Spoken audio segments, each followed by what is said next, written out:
Magandang araw mga bossing, sa naghahanap po dyan ng SUV 7-seater automatic transmission na diesel engine. Ito, mayroon tayo ditong gwapong available mga boss. Ito po is isang 2022 year model Ford Everest Sport mga bossing na naka R20 yung mags, all disc brake, may garnish sa kanyang headlight hanggang dito sa kanyang taillight. And nakagandahan mga boss is naka power tailgate. Yan, kulay gray pa yung ating unit.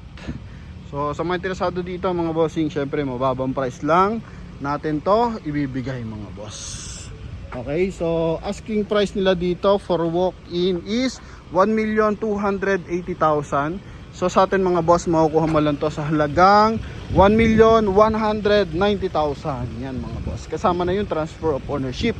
So sa mga interesado, dito muna sa ating front area. Coding nito is ending 6, so Wednesday to. Magandahan ng ano dito mga bossing dating. Naka modern front grille, naka daytime running light, naka projector. So kung titingnan mo is partial, naka two-tone. Kumbaga halo siya ng kulay gray tsaka kulay black na color mga boss. Oh, yan. Then maayos yung headlight. Bukod sa may garnish na, wala pa siyang basag at saka mga gas-gas mga bossing, no? Yan.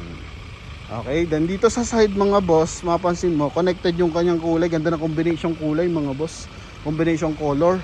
So black tsaka gray. So even sa harapan tsaka sa sidings, ang ganda ng pattern ng kulay mga boss. So R20 yung mags na polish black mga boss, na naka all disc brake na. Gulong na ito 90% red light, maayos na maayos. Stepboard niya wala pong gas-gas. Pinaka concern ko lang dito, ito kapiraso lang mga boss. Oh. Yan. Then sa side, so may signal light yung kanyang side mirror. Naka-chrome, body color yung kanyang door handle pero meron siyang garnish. Okay? Ito. Pailawin lang natin mga boss yung kanyang hazard. Yan mga boss. Power fold yung kanyang side mirror. Okay? Then pagdating dito sa ating door panel, ito mga boss, polish gray yung kanyang hand grip. Then ito may pagkahalo ng carbon fiber connected dito sa kanyang dashboard mga boss. Yan. Then dual airbag dito sa ibabaw ng dashboard. Then sa sidings meron din. Yan, may airbag din siya sa pinaka-poste dito. Okay, then naka power seat yung ating Ford Everest. Yan oh. Naka power seat, presentable yung kanyang upuan na leather. Then sa steering wheel, so naka voice command mga boss. Ito yung mic mo. Kapag naka-connect sa phone yan, so magsalita ka lang, mag-aano na mga boss, mag-a-adapt na dito sa ating 2D audio system. Then syempre naka cruise control, and yun nga, may mga keyless button na siya para dito, no? Sa ating 2D audio system. Hands-free connection mga boss.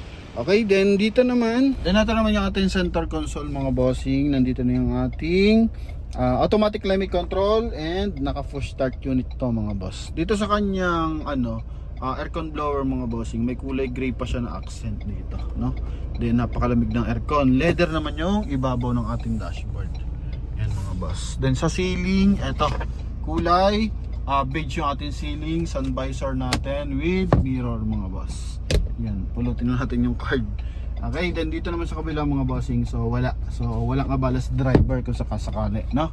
Yan, so mga safety features, yan yung airbag sa ibabaw, then airbag sa dashboard. Okay, then dito na rin makikita yung ating pag-reverse, so yung camera nandyan na rin siya mga bossing. Then ito automatic transmission, and pwede siyang mag-manual mode dito, plus minus mga bossing, no? Yan, then charging port dito sa ilalim. Yan. So punta naman tayo sa ating second row. Dito sa kanyang steering wheel, leather, napakalambot mga boss. Oh, ito yung pinakapanalo dito kapag Ford Everest mga bossing. Napakalambot talaga ng handling. Kahit malalaking unit, even sa mga Raptor, yan naman talaga yung panalo niya. Pagdating sa handling, sobrang lambot. Tsaka yung suspension, no?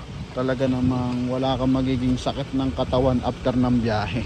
Okay, dito naman sa second row, eto. Yan, so ganun pa rin, polish black yung kanyang hand grip. Then dito naman is naka leather. Yan. Okay. With na rin to mga bossing, armrest, with cup holder, no?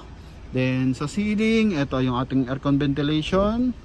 Yan, may lights na rin siya. So lahat ng sides is merong aircon vents. Yan, hanggang dulo yan mga bossing. Maluwag yung ating legroom tsaka headroom. Sa gulong, 90% red light. Goodyear yung gamit nating gulong. Naka 6 stud yan na R20. Ito yung likod niya. So naka 4-eye sensor.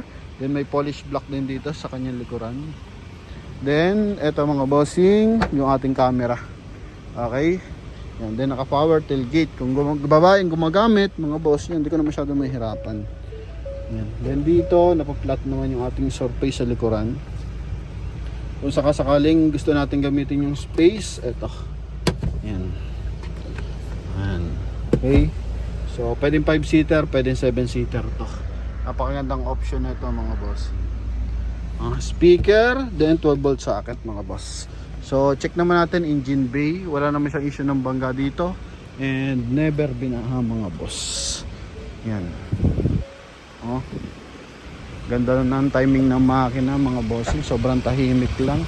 Idol, pa niya ako ng engine bay. Yan sa hood. Eto, may kaperasong gas-gas. Okay, then naka-emblem siya ng Everest. Ganda ng kanyang mga boss, ng kanyang front grille. So, gamit to sa mga Ford Territory. Yan. No?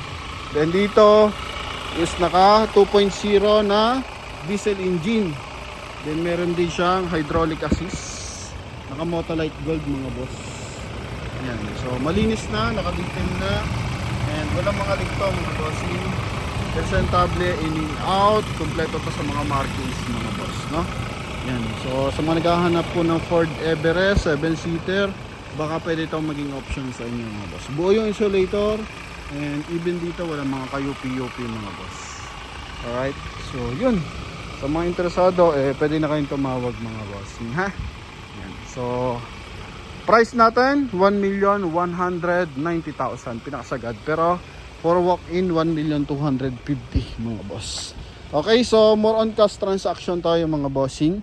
Kasi mas maganda kasi mura naman natin binibenta sa sasakyan. Pag kinash mo, di mas malaki yung matitipid mo. Kasi kung papasok natin ng financing, yung ating diniscount from 1,250 to 1,190, papasok lang din sa interest yan mga boss, no?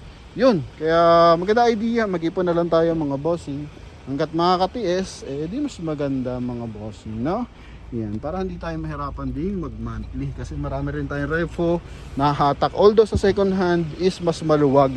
Hindi sila masyado naghahatak tulad ng mga brand new. Sumablay ka lang ng gantong buwan, talagang babatakan yung sasakyan mo. Pero dito sa second hand, mas maluwag naman. Pero hanggat maaari, kaya nating mag-cash transaction tayo. Kung wala pang cash, hanggat maaari, mag-ipon muna tayo mga bossing, no? So, pa-comment na lang mga boss kung saan lugar nyo napanood yung ating video mga bossing. Hoping makuha nyo lahat yung ating mga dream car mga boss, no? Thank you very much and God bless. Bye bye.